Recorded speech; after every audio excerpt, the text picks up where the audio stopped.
புதன்கிழமை 29ஆம் தேதி ஜனவரி மாதம். இன்றைய நற்செய்தி சிந்தனை. ஆண்டவர் இயேசு இயற்கையை ரசித்தவர். வனத்து பறவைகளை பாருங்கள், வயல்வெளி மலர்களை பாருங்கள். மத்தேயு 6:26-28 என்று இயேசு சொல்வதிலிருந்து அவர் எவ்வளவு நுட்பமாக இயற்கையை அனுபவித்திருக்கிறார் என்பது புலனாகிறது.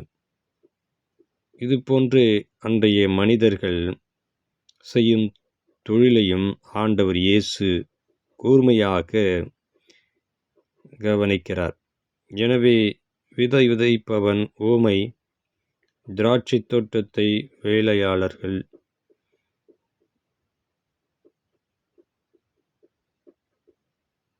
ஊமை போன்றவற்றை அவர் எடுத்து விளக்கியிருக்கிறார்.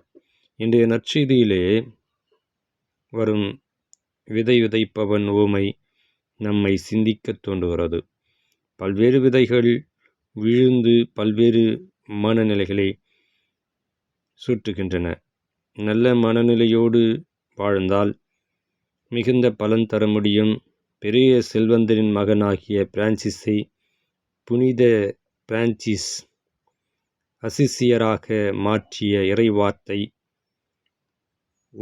உடைமைகளை விற்று ஏழைகளுக்கு கொடு, மத்தேயு 19:21 என்பதே ஆகும். பேராசிரியராக பணியாற்றி இன்பவனத்தில் வாழ விரும்பிய சவேரியாரை புனித சவேரியாராக மாற்றியது மனிதர் உலகம் முழுவதையும் ஆதாயமாக்கிக் கொண்டாலும் தம் வாழ்வை இழப்போரெனில் அவருக்கு கிடைக்கும் பயன் என்ன? மத்தேயு 16:26 எனும் இறைவார்த்தை. நல்ல மனநிலையுடன் இறைவார்த்தை கேட்டு நல்ல